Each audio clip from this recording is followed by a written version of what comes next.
So next we're going to put in the tabbed panels. And here you're going to see the text tabbed panels here. So I'm going to highlight that text, I'm going to hit delete, and I'm not going to move my mouse. And so you can still see the blinking cursor, that's where my mouse is. Now I'm going to need to find, once again, the spry panel on my insert bar. And what we're going to put in is the tabbed panels. So that first one was the menu bar. The second one is the spry tabbed panels. So I'm going to go ahead and click on it to put it in. What this widget does is it organizes content into several panels that you can flip between using a tab bar. This is a great non-traditional way to organize items on a page without having long, dragged out scrolling content, and it looks pretty cool itself. Now, if you look here, there's actually some text that's already been put on this page. This text here is going to wind up going into this spry tabbed panels. Now, you can control how many tabs you need. We want 3 of them, and if you look right now, there's tab 1 and tab 2. So we need to click plus to make a tab 3. Notice that it put tab 3 between 1 and 2. That's okay, it doesn't really matter because we're going to have to change the text on it anyway. Now, for the menu, we changed the text down here in the Properties panel. But for the spry tabbed panels, that's not where we do it. We're actually going to do it up here on the page. Now, notice when I hover over this particular tab, I get an eyeball. That eyeball means that this tab is the one where the content is visible. So here on this first one, I am going to type in what's new. So I'm going to type what, comma S, capital N for new. And then the second one, I'm going to click on that eyeball. And this tab is going to be featured. And on the third tab, this one is going to say what our customers say. Now, I realize that looks a little small. I'm going to go ahead and zoom in a little bit to make that easier for you to see. There we go. So what's new, featured, and what our customers say.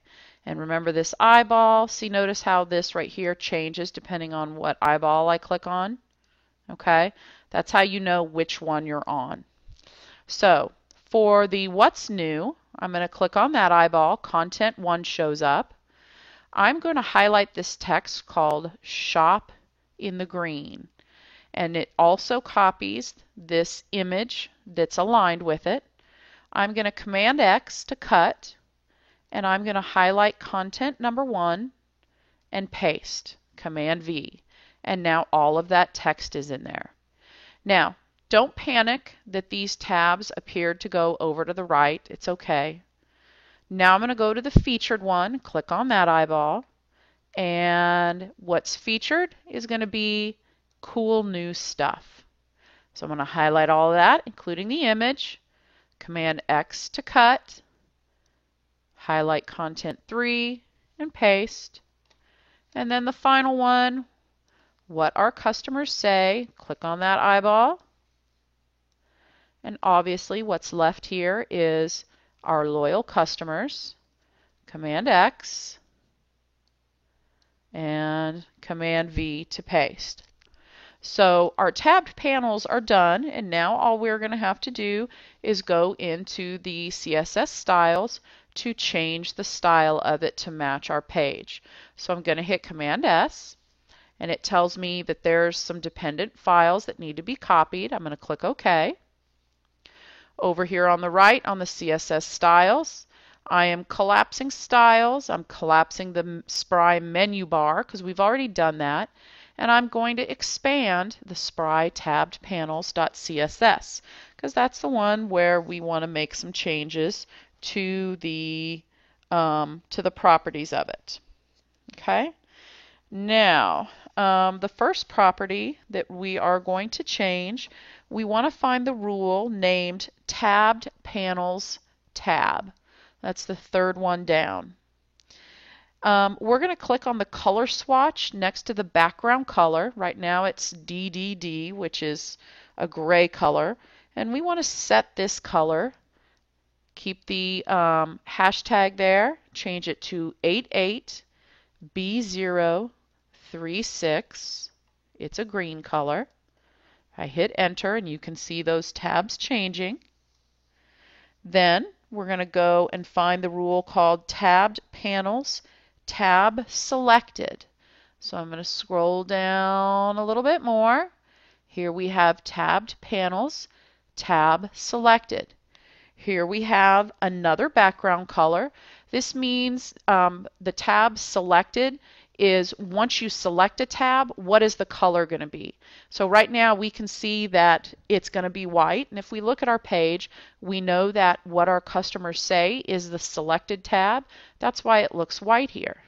Okay, so we want to change that, and it is going to be CF9. It is a light green. And there it is. Within the same rule, okay, so we're still in tab panels, tab selected, we want to add a property, and it's going to be a height property. So I can click here and I can type in H. It's going to take us straight to height, and I can type in 200 px. Okay, and basically what that does is it gives, oops, did I put that in the wrong one? Oh, I did that in the wrong one. Take height out of that. I apologize. All I have to do is click on the trash. Okay, we're going to tabbed panels content group right here. Okay, so we're talking about the content. So here we need to also change the background color to CF9 because we want the background color of the content to match the background color of the tab that it goes with. So here, same color, same color. Now, this is the one where I need to add a property for height, and it's going to be 200 pixels. Aha, now that makes more sense because the group, the content group, is 200 pixels high. That way each tab, no matter what you click on, is going to be the same height. Okay, making sure that everything fits accordingly. We also need to go in and we need to find tabbed panels, tab hover. And that's right here. And that will make sure that as we hover over a tab that the color changes and stays within our color scheme.